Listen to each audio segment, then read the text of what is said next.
Welcome to the Del Walmsley Radio Show. Del challenges the status quo, questions everything, and empowers you to return to your core beliefs to make your life better. If you're ready to hear the truth and get your roadmap to the lifestyle you really want, the next hour will change your life.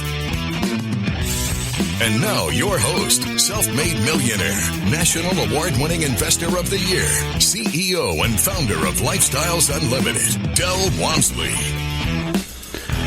Welcome to the Del Walmsley Radio Show, where the hype ends and the help begins. I'm your host, Del Walmsley, and as always, we're working on your financial freedom. Today, my friend, is a Tell Del Tuesday. And with us is a gentleman from Dallas, Texas, Gourav G. Gourav, welcome to the show.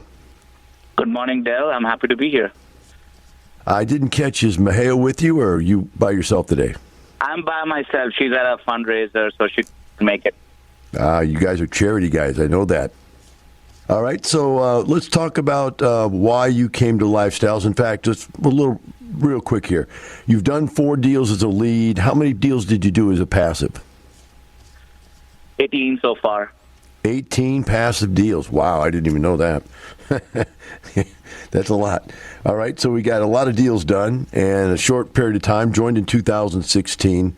Let's talk about, when did you first start thinking about looking into Lifestyles, and how did you hear about us? Well, both my wife and I were working towards a corporate career, and we didn't see any end to it. And we were trying to find ways to get some sort of financial freedom that was not associated with the ups and downs of the stock market.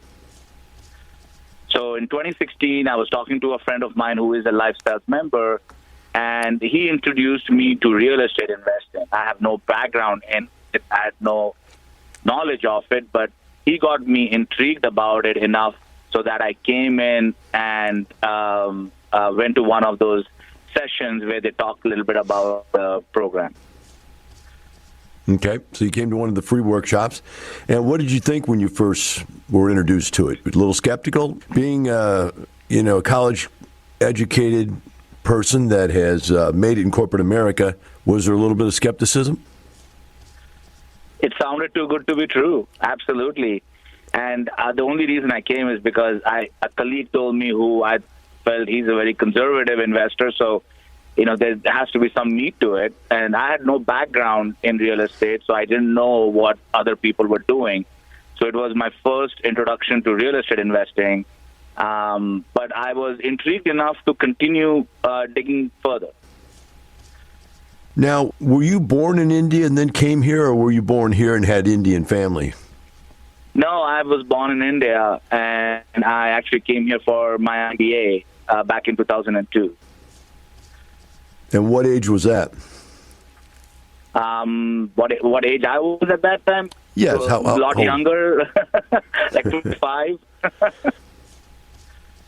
So the point I want to get to, all right, and I'm going to make a point at your behest. In other words, the fact that this is a compliment in more ways than one. But there's people in America that do not appreciate the opportunities that there are here in this country. And when other people come here from other countries, I always get a kick out of the fact that they come here, they see those opportunities, and they take advantage of them. Would you speak to that for us a little bit? Because we need a little nationalism positivity here.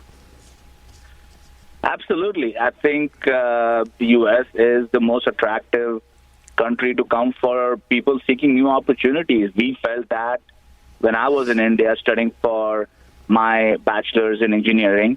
All of us who were looking to make something of our careers were interested in coming to America, and it was really hard. You got to have good scores, and you go through a process that's very rigorous. So it's not just the admission process, it's also the immigration process. And, you come here and you see how open and accepting everyone is here. And the sky is the limit about what you can make yourself, in terms of lack of, limited government intervention, access to funds, access to opportunities, just the global exposure is amazing. You don't see that everywhere, especially not when I was in India. Is there a class system in India? I'm not familiar. I'm just asking because I really don't know. Historically, there has been. With capitalism and other factors, it's going away. Gotcha. Well, I'm glad that you're here and glad that you've done what you've done. You went to the free workshop. You were a little skeptical. Did you go ahead and join then, or did you wait a while? Oh, no. I am what Dave Fisher calls the B personality. That is analysis and paralysis by analysis sometimes, where I think and I think. So that's my personality. It took me a while. Went to case study. I went to the weekend. I joined as a initial member, the FFP member initially, so that I can learn more. And it took me a good few weeks before I finally decided to join as a full preferred member. And when you went to the 2-day, which is really the baseline of information to get started with here, when you went to that, did you have any aha moments? And I like to ask people that because what was it that stuck out? Like, man, that's it, light bulb went on, now I get it, this is the way business really works, etc. What did you have any of those aha moments? Absolutely. There were two big aha moments. One, when I talked to the people sitting next to me, they're people like me. So I could relate to where they were coming from and what they were trying to achieve. So we had common goals and common similar backgrounds. And the second was when I sat through the 2-day, I'm an engineer, math and all that is big for me. That's how I understand things. It was really made it very, very clear mathematically how it works. And that made sense to me, about how this actually is not just some pie in the sky, but something that actually is grounded in reality and numbers. Okay, so your connection was the numbers, and were the numbers pretty overwhelming when you saw how you could change and reposition the value of pieces of real estate? It wasn't overwhelming for me to understand, but it seemed like, wow, this is a world that I hadn't seen at all. And once I understood it, I was like kicking myself. I said, why didn't I know this a few years ago? Yeah. Why don't they teach this in school, right? So, okay, so you went through the class, and when you came out of the class, you came out, I assume, in the position of wanting to do multifamily because that's what it looks like you've done. Did you ever even dabble with the single family? No. Initially, I didn't have plans to really spend that much time. I had small kids. I still have middle school age kids now. And my wife was working, so I thought the easiest path for me was to become a passive multifamily investor that required the least amount of effort. So that's how I decided to join as the multifamily preferred member. I was looking at your resume, and it said something like you were buying like 4 deals a year when you first started out? Yeah, as a passive, I was investing anywhere from 2 to 5 a year, and that's how I got into 18 deals in the last 5 years. Now, you've worked your way through being a passive. You've seen some of the deals starting to sell and refi, and you've had some pretty good gains on these. Can you share some of the types of gains you've made on some of these passive deals? Oh, they've been amazing. Unlike stock market ups and downs, in passive, as a passive investor, I've only seen the ups. And I got into my initial deal the same month I joined Lifestyles in November 2016, and those properties refied and sold for over 100% return. The first deal, and then since then, another 3 deals have sold between 1.5 to 4 years of hold for returns of 70 to 100%. Wow. You're on a run, man. That's good. I tell you what, we're going to go ahead and take a break here in a minute. And when we come back, let's talk about why you decided we were doing so well in passive investing, why you decided to change over and become a lead yourself. That's what we'll get when we come back. We'll be right back with Gourav G and the Del Walmsley Radio Show.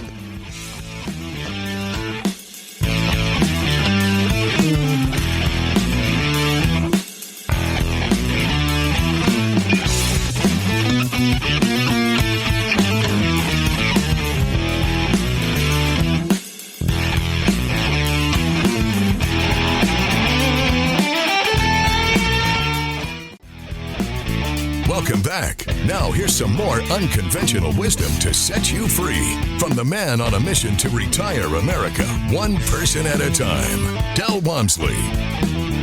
Welcome back to the Del Walmsley Radio Show. With me here today on Tell Del is Gourav G out of Dallas, Texas. Gourav's done 18 passive deals and has been a lead in 4 deals himself. As we went to break, we asked Gourav to get ready to provide us information about why he, after being so successful with passive deals, decided to move into being a lead investor himself. Gourav, pick it up there. What happened to make you change your mind, decide you want to get in there and swing the club yourself? I think it was 2 factors. One was that as I continued being passive, I was still being an informed passive investor, where I used to go to the properties that other people had invested in to learn more about how operations work. So it was very interesting to me. So that was number one. And the second part was when Lifestyles came up with a program where they would teach you how to run a property. It made something as complex as buying and managing and selling properties more achievable, more understandable. So I think based on my knowledge that I gathered, as well as the program, the education program, it made me feel confident that I could do this. And that's when I jumped in and I decided I really want to do it myself. Now, from the beginning of this process, from when your friend introduced you, up through you joining, and then up through you investing up into the preferred membership, where was Mahey at in all this? Was she positive, negative, apprehensive, or on board? How do you see her involvement here? But she's an engineer too, so she was also very much like, I want, show me, show it to me, prove it to me. And it took a couple of years, but by the time we decided to become leads to buy our own property, she had bought into it. I think it took a few checks from the distributions.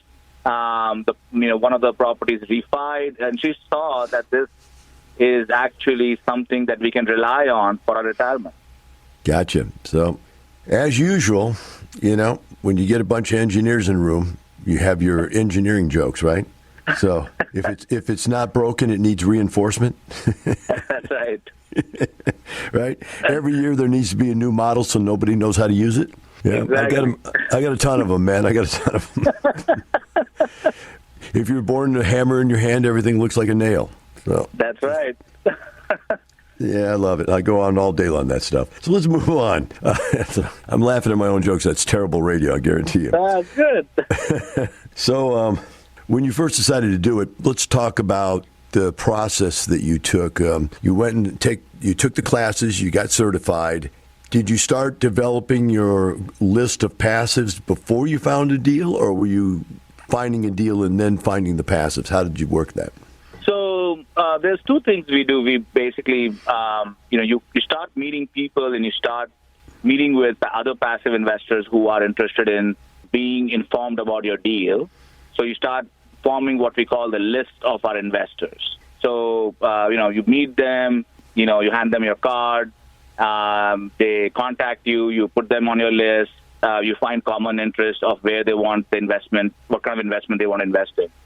And then you start forming your team of people that can support the actual purchase and management of the property. How did you locate your first deal? It was actually a Lifestyles Realty, a broker who came to me and said that there is a deal that a fellow Lifestyle member is selling, but he wants to offer it first to the Lifestyle member group, and it fits my profile. So backing up a little bit, I had been in touch with a lifestyle realty broker initially that was part of my team and shared with her what kind of deal and what kind of price I was willing to pay for a particular deal. So sort of my criteria. And that's how she knew about what I was looking for. So when a deal like that came, she contacted me. And that's when we got into the conversation about, okay, let's go look at the property. Let's look at the numbers, see if it makes sense, see it fits for what I'm looking for. And let's talk about what you liked about the property. When you got there, what made it look like this is the one for me to start with?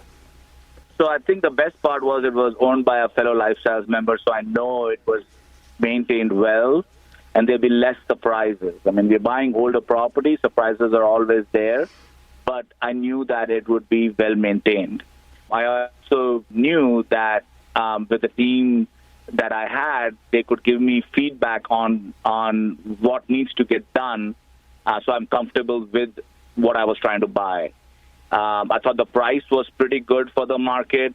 I knew what I could do to improve the financials. The other part of it was within 15 minutes of where I lived. That was important to me, so I could go visit the property. So the improvement, you raised the capital, then purchased the property, and so now you owned it. What was your plan for the property? Because you said this is a hybrid, that this cash flowed when you purchased it, so it wasn't a deep dive. How did you approach it when you took it over? So my goal was, first, the rents were below market, so we wanted to get the rents to market. We were going to improve the upgrades to make it much more nicer. We added an amenity. We added a pergola and a grill, a couple of grills there for the residents. There was a pool and nothing much else. And the goal for the hybrid was that in year 3 or 4, we will refi and we will sell it year 5 or 6. So we bought this 3 years ago, so we are right around that time to start considering a refi of this property. Let's talk numbers of profits. Was there any cash flow profits to your partners?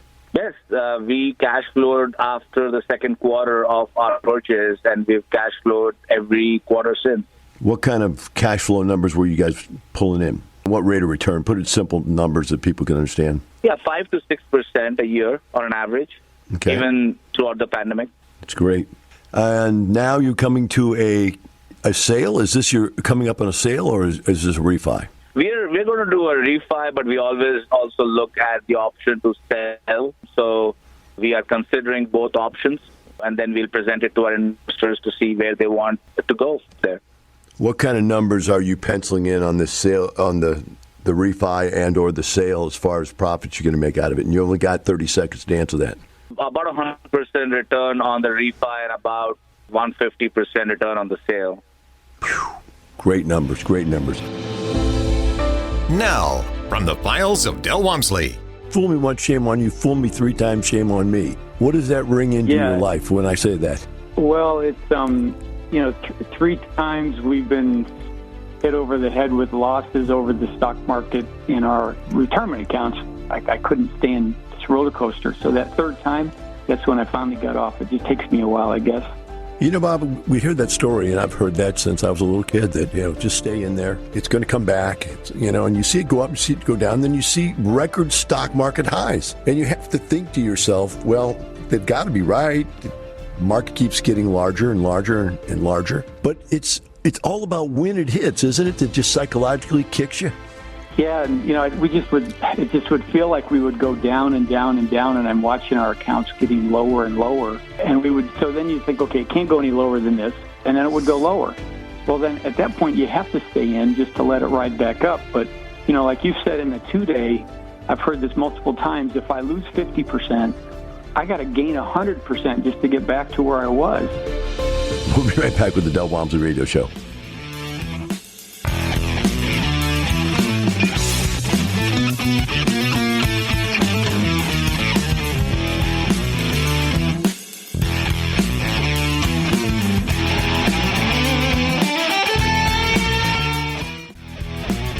Welcome back. Now here's some more unconventional wisdom to set you free from the man on a mission to retire America, one person at a time, Del Walmsley.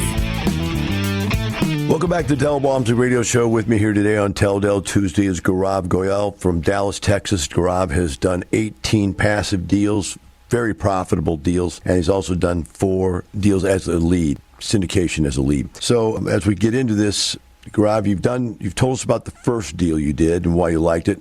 Let's talk about the second deal. How did you find it and what was it like? The second deal was, I was looking for a deal that was a little bit bigger, a little bit different for different experience. So I found this hybrid deal with a little bit more value component to it, and it was 64 units. I found it by working within Lifestyle's Unlimited broker, and we basically bought this back in June of 2019. Okay, so you've got 2 properties now, both of them in Euless, Texas. Are they pretty close together? So I have my first and my third property. So the second property we bought in 2019 is in a different place, but the first and third are in Euless and Bedford. They're actually across the street from each other.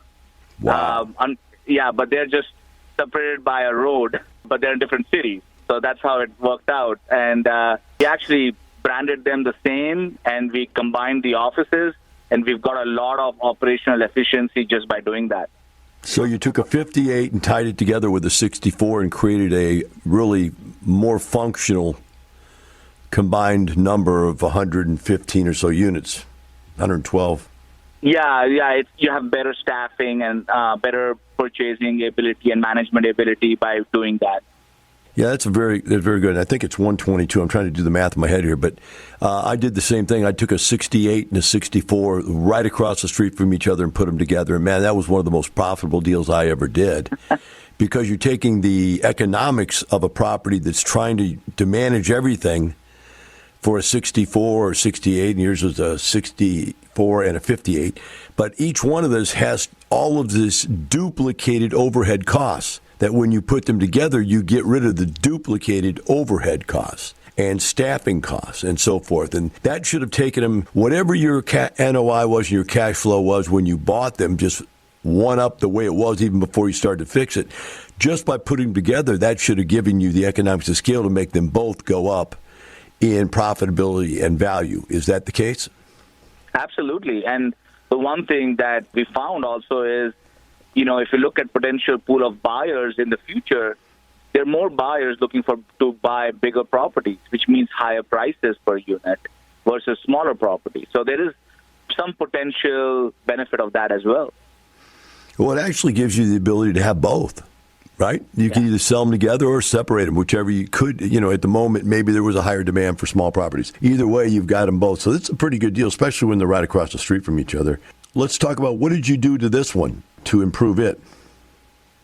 We painted the exteriors. That was a little bit more value add. We painted the exteriors. We did a lot of the interior upgrades. We also replaced rotten wood with hardy board and redid the laundry room, a whole bunch of stuff. There was some pest control issues. This property had a lot of deferred maintenance. So we took it over. The other thing we did was they were using a 2-bedroom unit as an office. And it doesn't make sense to have an office for a small property in a 2-bedroom unit. So we just bifurcated the wall. We created a new bathroom, and we just created an efficiency next to the office. So we took half of it as the office and half of it as an efficiency. So we created a revenue source by just putting a wall and a bathroom. Excellent idea. What other upgrades did you do, and what did you do with the rents? So other upgrades we did were we did black appliances, we did backsplashes in the unit, we did vinyl plank flooring, we also did ceiling fans in the bedrooms, we redid the pool, replastered the pool, we painted the wrought iron fences that were there and the staircases, and for the rents, they were under market. And we were able to, through our upgrades, increase the rent about $100 in a couple of years. Very good, very good. Now, have you on either of these first two, well, the first one we already talked about, you're going to refi or sell this year. What about the second one? What's the timetable for the second one? How do you see that working? So the second one, and I'm talking about the property that's not next to each other, the one that we bought a little bit further away. That's the one that we are in contract to sell, and total returns for the investors in the 2 years that we've held it would be over 90%, including cash on cash and the increase in the price per unit that we're getting based on our sale price. Again, very good rates of return. You should have called me and let me know so I could have got in on the deals. But no, you're holding out from the old man. Keep the old man out of the deal. Don't want him to get any richer. Come on now. No, not at all. Great deals. Now, did I get this wrong? Is it the Bedford deal that's across the street from the Euless deal? Is that what you're saying? Yeah, so that was my third deal. So the Bedford deal is my third deal, and the Euless deal is my first deal. That's the one that's across the street. I know it sounds weird, but I tied the wrong ones together. I'm sorry. So you had about 200 units then? 195 units. 195, okay. Tell us about this third one here, this Bedford deal. So the Bedford deal we bought right in the middle of COVID last year. So that was a little bit of a different experience, but we've done a lot of work around the resident amenities. So we replaced all the patios with brand new patios. We repainted the playground. We added equipment. We removed old equipment. We put a rubber mulch. This property was on the Masters Tour this year on the Expo as well. And we upgraded the units significantly.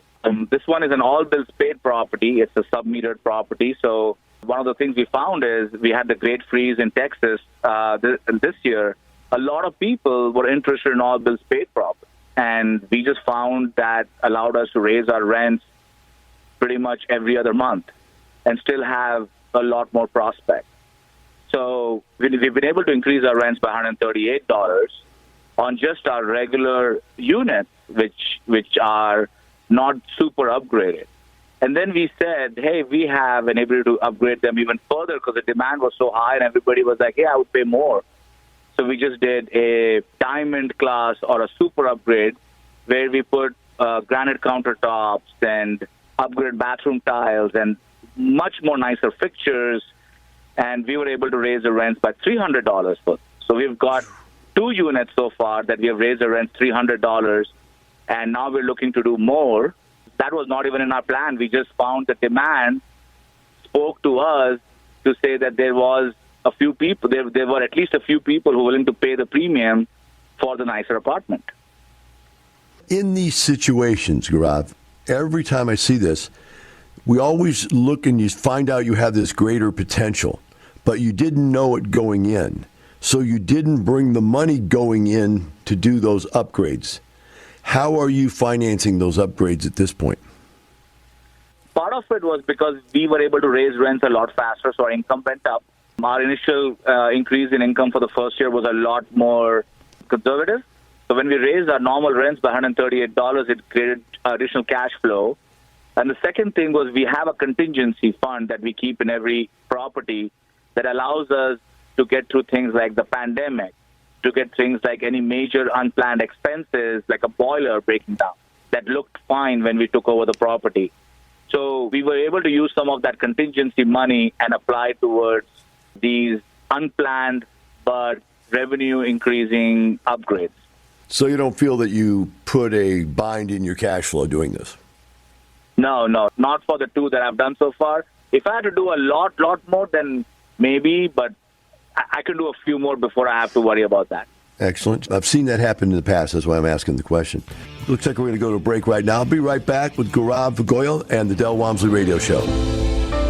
Now, from the files of Del Walmsley. First segment of my life got me away from controlling, manipulative people telling me that I have to be as messed up as they are in life. That was my parents. And so I learned you do not have to be controlled and manipulated. And number 2, you don't have to be as messed up as the people around you. You don't have to believe the lies that they live in their life every day. You can live a different way, even though they tell you it's the only way to live. I found out you don't have to be fat. You don't have to be physically out of shape. And you don't have to let people push you around and berate you and make you feel terrible about yourself. You can fix all of those things. So I learned to take physical control of my life, self-control of my mental ability to say, in which I use it even to this day, willpower. To say I'm going to stop eating and I'm going to stop drinking and I'm going to start exercising and realize that you don't need all that stuff. You think you need it. It's really an addiction. Food is an addiction. Alcohol is an addiction. spousal acceptance is an addiction. Many people just do whatever their spouse tells them to do, and you find you waste hours and hours and hours a day not getting anything done that you need to get done because you're doing the minutia of life that people want you to put into your life. And I found I didn't have to do that. We'll be right back with the Del Walmsley Radio Show.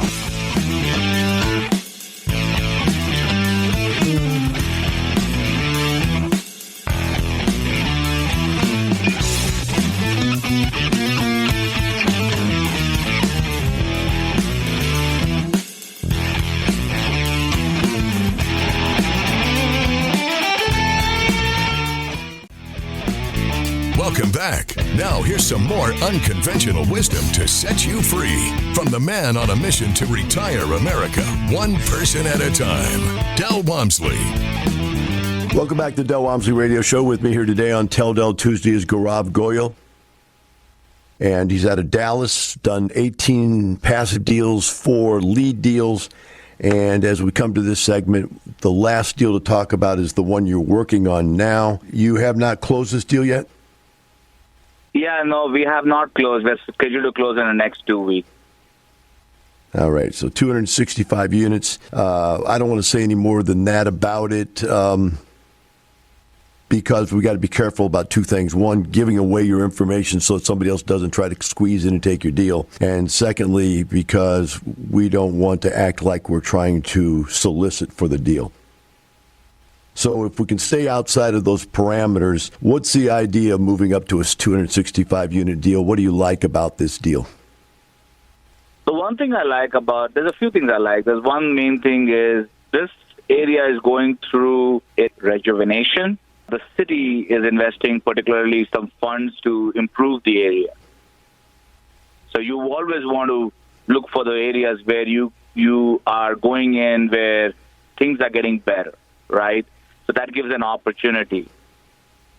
The rents were significantly lower. The current owner has been focusing more on the rehab of the property versus getting their operations streamlined. So I have an opportunity to take a property that has gone through significant rehab and improve operations and increase rent. So those are some of the reasons why I like it. The 265 unit gives me a lot of scale in terms of the people I can hire and do more things internally with staff that is hired versus using contract labor. So that is also something I like in this size of a deal. A couple years to go back, quite a few, I don't remember exactly how many years back, I looked at a deal buying one in Fort Worth. And I don't know if it's in the same area or not, but there was an area in Fort Worth, as you were talking about, that was really plighted. I mean, in really bad condition. And it wasn't just I saw the property I was looking at had the super great price, but as I drove there, properties on all sides of it were really bad. And there was crime and so on and so forth. And then we realized why it was so low. Is that area in Fort Worth, is it starting to come back now? It might be the same area. And I know that the area that we are in is one of those areas that has historically had that issue. But I'm actually on the advisory board of the nonprofit that is helping put money into it. I met with the councilman. And, there's a lot of focus to put money, resources, people engagement to improve the area. It's a great location near downtown of Fort Worth, near the big university, Texas Christian University. A lot of new developments happening within a few miles. So that is in a very good area. It just historically has not had the focus and investment. So I like being part of the solution by being part of that board. It also gives me insights into what is coming up in that area. Yeah, you're part of the solution and you're getting in on the ground floor. 2 very good things. Let's talk now about the future. What are your plans for the future here? Well, Del, I retired in October. So I have reached what I started to do earlier than I had planned. So now my focus is really between being a good lead syndicator and doing right by my investors and by my residents but also to, one, spend more time in the community through board membership and other initiatives, and spend more time with my middle school age kids. That's what's in front of me right now, which I'm really excited about. Yeah, you got to get that time with those kids, man. They grow up and they're gone. All of our kids are out of the nest, and we're so happy just to get them to come for Christmas. Even they come, give us a day or two of your year, right? So you got to get it while they're there. They're captured right now. You can get to them, so that's good. Any political aspirations once people get into what you've been doing, working in your communities? A lot of times people get pushed to go into politics. You got any political aspirations? Not at this point. I'm right now a sponge. I'm trying to be like a sponge. I want to understand. I want to learn. The police departments, the community organizers, about how things work. And then we will see what happens. Right now, I just want to learn. I want to contribute. And if that makes me feel like I need to do more than that, it might lead me there. But right now, I'm just enjoying learning and being part of this great organization on their board. Well, we've got one Lifestyles member that's a mayor. I think he's now running for Senate, state Senate. And we've got two other Lifestyles members that are judges. So you go ahead and represent. Get up there and help the community, man. Remember, If you help enough other people in this world get what they want, you can have whatever you want.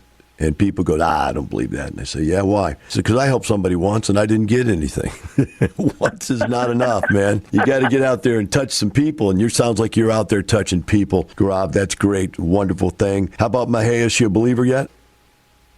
She is absolutely a believer. She is actually the fundraiser we are going to is for the same nonprofit. So she's very involved in her own way. She still has a corporate job that she loves, but she's absolutely involved, if not in the same amount of time, but definitely in our conversation, decision making. She's absolutely interested, excited, and loves being part of it. That's great. Absolutely great. Well, when you get done doing all this stuff you're doing and you get totally saturated and satiated with all the love and giving that you're giving and loving and doing and taking the raising the kids, I may tap you for coming back to mentor some people someday. What do you think of that? I'm happy to. Lifestyle has changed my life, our life. So I'm here to help in whatever facility way that I can. So I'm there if you need me. All right, great. Thank you for coming on the radio show, and we really appreciate you sharing your time and your family's information. And the rest of you out there, remember this. Gourav has retired in 4 years where his plan was 10. He's hit his financial goals, and he's now working on his social goals. Remember, it's not just for money. It's for the quality of lifestyle. Have a wonderful day. The information and opinions you hear on the Del Walmsley radio show are those of the host, Del Walmsley, his guests, and his callers, and do not necessarily reflect the opinions of this station, its affiliates, its management, or advertisers. The Del Walmsley show is for entertainment purposes only. Please consult a professional regarding your personal investment needs. Nothing presented on the Del Walmsley show constitutes an endorsement, recommendation, offer, or solicitation to buy or sell any product or security.